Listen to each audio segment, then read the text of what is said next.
మూడుముళ్ళ బంధం episode 675. Hello friends, story ఎలా ఉందో తప్పకుండా కామెంట్ చేయండి. వీడియో లైక్ చేయడం మాత్రం మర్చిపోకండి. ఈ ఒక్కసారికి ప్లీజ్ నన్ను అర్థం చేసుకోవా అని విరాస్ వసుకి ఎంతో ప్రేమగా చెబుతూ ఉంటే వసు విరాస్ వైపు అలాగే చూస్తూ ఉంటుంది. వసు ప్లీజ్ ఏదో ఒకటి మాట్లాడు. లేదు విజు, నాకు ఈ క్షణమే నువ్వు నేను ఒకటి అవ్వాలని అంటావా? ఇంకా నీ ఇష్టం. ఇప్పుడు నువ్వు చెప్పేదాన్ని బట్టి నేను ఏం చేయాలి అనేది డిసైడ్ అవుతాను. నువ్వు హ్యాపీగా ఉంటానంటే చెప్పు.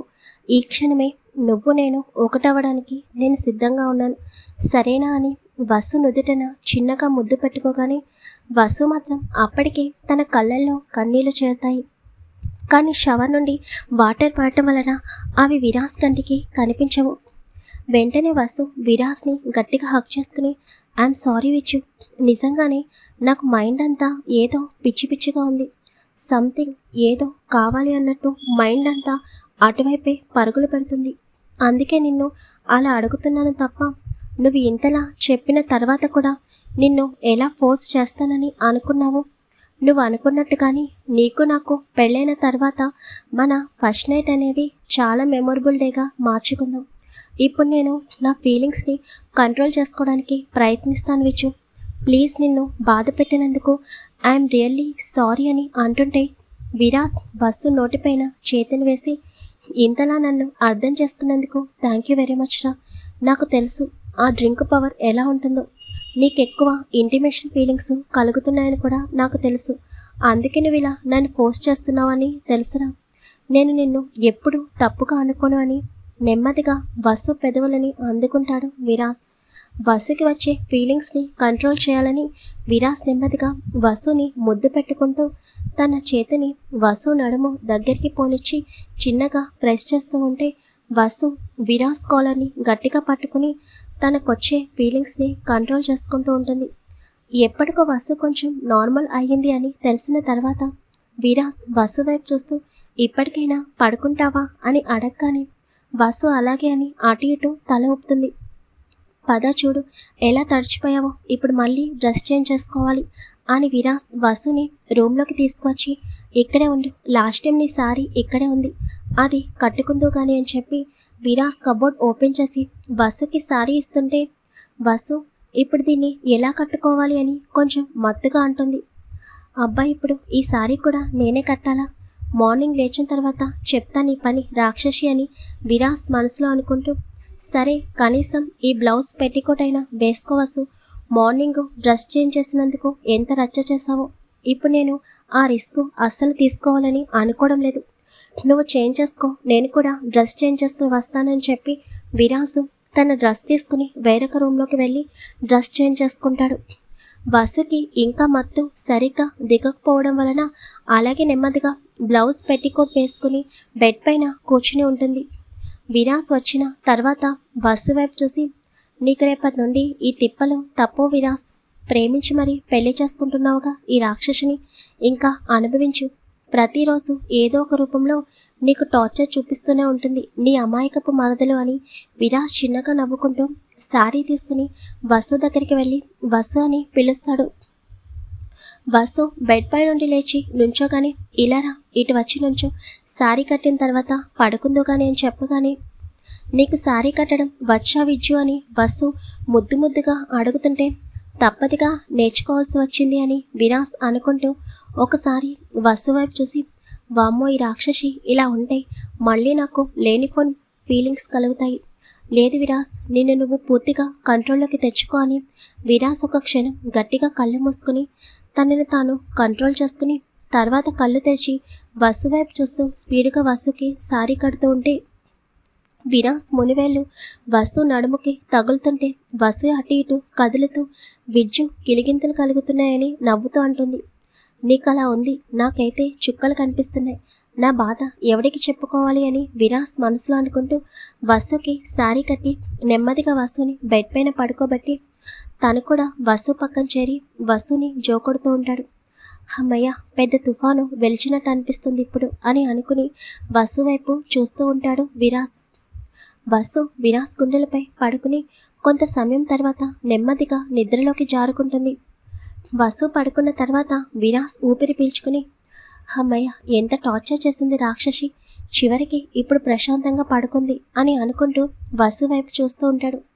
నిజంగా చిన్న పిల్ల కంటే దారుణంగా చేస్తావో తెలుసా? రేపు మార్నింగ్ లేచిన తర్వాత ఇవన్నీ గుర్తుకు తెచ్చుకుని మళ్ళీ బాధపడతావేమో. నీకిప్పుడు జరిగిందేమి అస్సలు తెలియకూడదు. మళ్ళీ తెలిస్తే నన్ను ఇబ్బంది పెట్టానని గోలగోల చేస్తావు అని విరాస్ మనసులో అనుకుంటూ ఉండగా వసు ఒక్కసారిగా పైకి లేచి విజ్జు అని అనగానే విరాస్ ఏమైందిరా మళ్ళీ లేచావెందుకని కంగారుగా అంటాడు. ఎందుకంటే వసు తన తలని పట్టుకుని కూర్చోవడం వల్ల. విజ్జు వామిటింగ్ అని వసు అంటుంటే హో ఇప్పటి వరకు రచ్చ చేసింది ఇప్పుడు వామిటింగ్ సెన్సేషన్ స్టార్ట్ అయినట్టుంది అని వసుని ఎత్తుకుని వాష్రూమ్కి తీసుకుని వెళ్తాడు. వసు చాలాసేపు కంటిన్యూగా వామిటింగ్స్ చేసుకుంటూనే ఉంటుంది. విరాస్ వసుని అలాగే పట్టుకుని వసు ఓకేనారా అని టెన్షన్గా అనగానే వసుధర చిన్నగా హావిచ్చు అని అంటుంది. విరాస్ వసు ఫేస్ని నీట్గా క్లీన్ చేసి తనని మళ్ళీ ఎత్తుకుని రూమ్లోకి తీసుకొచ్చి బెడ్పై కూర్చోబెట్టి వసు ఓకేనా హాస్పిటల్కి వెళ్దామా అని అడుగుతుంటే వసు నీరసంగానే పర్వాలేదు విజ్జు అని అంటూ అలాగే బెడ్ వెనక్కి వాలి కళ్ళు మూసుకోగానే వసుని అలా చూస్తున్న విరాస్కి చాలా బాధగా అనిపిస్తుంది.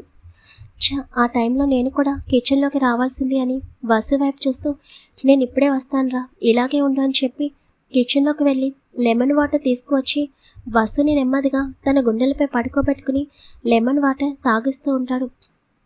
తర్వాత వసు వైపు చూస్తూ వసు అని పిలవగానే విజ్జు నేను నీ వడిలో పడుకుంటాను, నాకేమీ కాలేదు, నువ్వు టెన్షన్ పడకు సరేనా అని మత్తుగా మాట్లాడుతుంటే సరే నేను ఇప్పుడే వస్తానని చెప్పి హాల్లోకి వెళ్ళి ల్యాప్టాప్ తెచ్చుకుని విరాస్ బెడ్ వెనక్కి జారపడగానే వసు విరాస్ నడుము చుట్టూ తన చేతులను వేసి పడుకుంటుంది. ఎందుకు వసు నీకు అలవాట్లేని పనులు చేసి ప్రతిసారి ఏదో ఒక రిస్క్ ఫేస్ చేస్తూ ఉంటావు? చూడు ఎంత బాధపడుతున్నావో.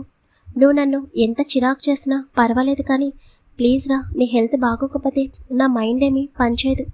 చూసావు కదా ఆ అభి పైన అంత కోపం ఉన్నా మార్నింగ్ నుండి నీకు బాగోక నేను ఏమీ చేయలేకపోయాను.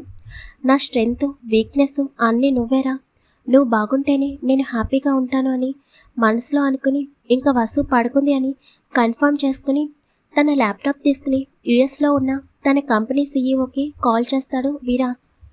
అతని ఫోన్ అటెండ్ చేయగానే హలో దేవ్ అని విరాస్ అనగానే హలో చైర్మన్ సార్, ఏంటి ఇండియాకి వెళ్ళిన తర్వాత చాలా బిజీ అయిపోయారు అని దేవ్ చిరుకోపంగా అంటుంటే అంత లేదు, కొంచెం ఎక్కువైనట్టుంది అని విరాస్ అనగానే బాబోయ్ నీ దగ్గర నేను ఎక్కువ చేయడమా, సర్లే కానీ ఏంటి మొన్న సడన్గా ఆఫీస్కి వచ్చి 2 డేస్లో ఆఫీస్ మొత్తం మార్చేసి వెళ్ళిపోయావంట, అయినా నేను లేని టైంలో వచ్చావేంటి అని దేవ్ అనగానే అబ్బాదంతా ఒక పెద్ద తలనొప్పిలే కానీ తర్వాత చెప్తానని విరాస్ అనగానే సర్లే నేను ఆ టైంలో ప్రాజెక్ట్ డీలర్స్తో మాట్లాడడానికి వేరే కంట్రీకి వెళ్ళాను, నేను వచ్చేసరికి నువ్వు అమెరికా నుండి వెళ్ళిపోయావు, ఇంటికి ఏంటి ఏదో ఇంపార్టెంట్ వర్క్ ఉన్నట్టుంది అందుకే కాల్ చేసావు అని దేవ్ అనగానే అవును చాలా ఇంపార్టెంట్, నేను నీకు ఒక కంపెనీ నేమ్ చెప్తాను, దానికి సంబంధించిన డీటెయిల్స్ అనేవి 1 అవర్లో నా ల్యాప్టాప్లో ఉండాలి, అర్థమైందా అని విరాస్ సీరియస్గా అనగానే విరాస్ మాటల్లో వినిపిస్తున్న సీరియస్నెస్కి ఓకే విరాస్ నువ్వు డీటెయిల్స్ పెట్టు, 1 అవర్లో టోటల్ డీటెయిల్స్ నీకు సెండ్ చేస్తాను అని చెప్పగానే ఓకే చాలా ఇంపార్టెంట్ దేవ్ అస్సలు మిస్ కాకూడదు అని విరాస్ చెప్పగానే తప్పకుండా నువ్వు నాపై నమ్మకంతోనే కదా నాకు ఈ పని చెప్తున్నావు అని దేవ్ అనగానే నీ క్యాపబిలిటీ నాకు తెలుసు కాబట్టి నిన్ను కంపెనీకి సీఈఓ అని చేశాను, సో తప్పకుండా నాకు కావాల్సిన ఇన్ఫర్మేషన్ నువ్వు ఇస్తావని నాకు తెలుసు, వెంటనే ఆ వర్క్ చూడు, డీటెయిల్స్ నీ మెయిల్కి సెండ్ చేశాను అని చెప్పగానే ఇంకా దేవ్ ఓకే అని చెప్పి ఫోన్ కట్ చేస్తాడు. విరాస్ ఫోన్ కట్ అయిన తర్వాత అభిరామ్ నీ మ్యాటర్ ఫినిష్ అని మనసులో అనుకుంటుండగా ఇంతలో కాలింగ్ బెల్ మోగుతుంది. విరాస్ నువ్వు గ్రేట్ తెలుసా, వసు అంతలా టార్చర్ చేసినా భరిస్తూ వచ్చావు. ఏమంటారు ఫ్రెండ్స్? విరాస్పై మీ ఒపీనియన్ కామెంట్ రూపంలో తెలియచేయండి. అండ్ నెక్స్ట్ ఎపిసోడ్ నుంచి విక్రమ్ వైష్ణవి వాళ్ళు కూడా యాడ్ అవుతారు. స్టోరీ ఎలా ఉందో తప్పని కామెంట్ చేయండి. వీడియో లైక్ చేయడం మాత్రం మర్చిపోకండి.